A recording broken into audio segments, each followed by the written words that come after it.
Hey, my name is Baldur Steingrímsson, and today I'm going to provide you with an introduction to the ecosystem for learning and team design. This is a collaborative project that my company ImageArt is working on with the Portland State University, and it is being funded by the National Science Foundation. So let's start out by asking ourselves, what is the problem and who is the intended audience? The problem has to do with design pitfalls and inhibited productivity. It so happens that when design engineers stray away from the design process, either knowingly or unknowingly, the results can be catastrophic. Or this can simply translate into the need to rework a part of the design and hence a productivity interruption of some type. The audience consists of educational entities as well as engineering organizations.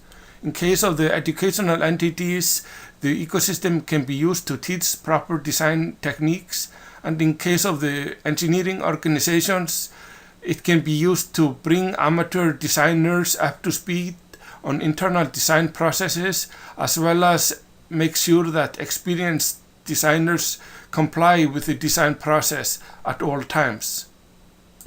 As a solution to this problem, we are introducing the ecosystem for learning and team design, which is able to automatically assess the quality of design activities relative to each stage in a given design process.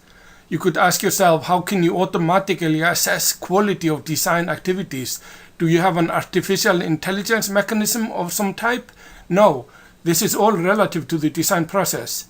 Note furthermore that quality of design activities can mean learning goals or learning outcomes, hence the name Ecosystem for Learning and Team Design.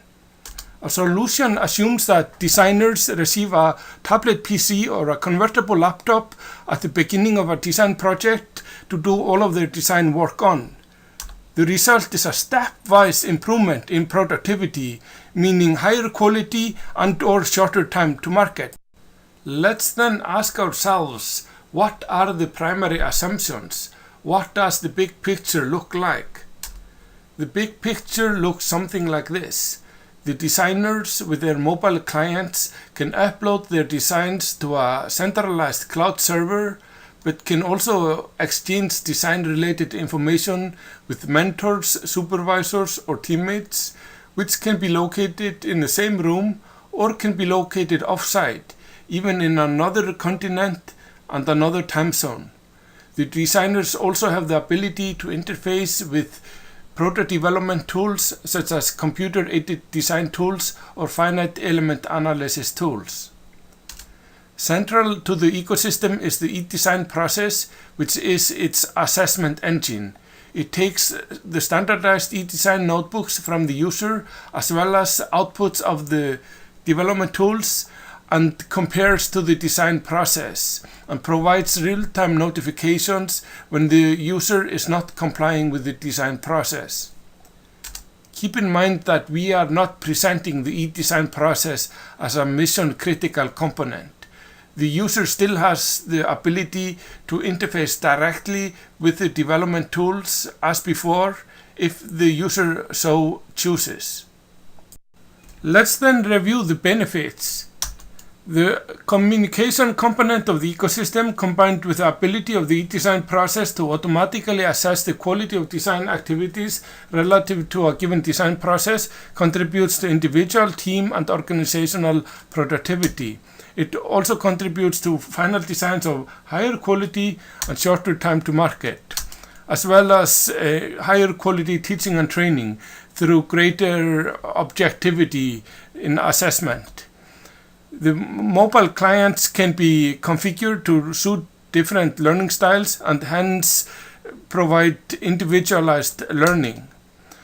The ecosystem also provides flexible platforms, especially on Windows, where there are a lot of legacy support, CAD tools, and different type of development tools available.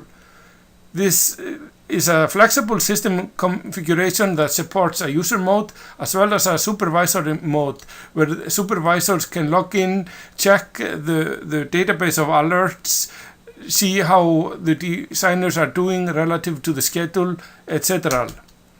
This is a modular architecture because the eDesign process can be offered standalone or integrated into electronic lab notebooks. And it's a very flexible and versatile concept which can support two-dimensional sketches as well as three-dimensional CAD files. So what do the eDesign notebooks look like? The eDesign process relies on standardized eDesign notebooks, which in the case of conceptual design looks something like this. Each phase in the design process has its own customized template. The parcels in each template contain information pertinent to that design phase. Then what is the product vision? Well, in case of the Android platform, it looks something like this. This is a multi-tab graphical user interface where the user can sketch up designs or type in textual information, which is then analyzed by the eDesign process. When the eDesign process identifies a deviation from the design process or an opportunity to improve the design, it provides a real-time notification to that effect. So what is unique about this? Well, let's keep in mind that in the past, designers have had to analyze a great variety of information provided by the development tools.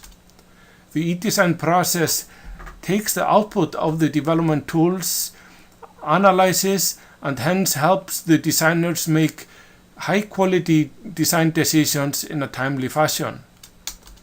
So instead of thinking about the eDesign process as some type of a competitor to SolidWorks, GrabCAD, AutoCAD, or other development tools out there, it's more reasonable to think about this as a collaborative process where the goal is to provide final designs of the highest quality.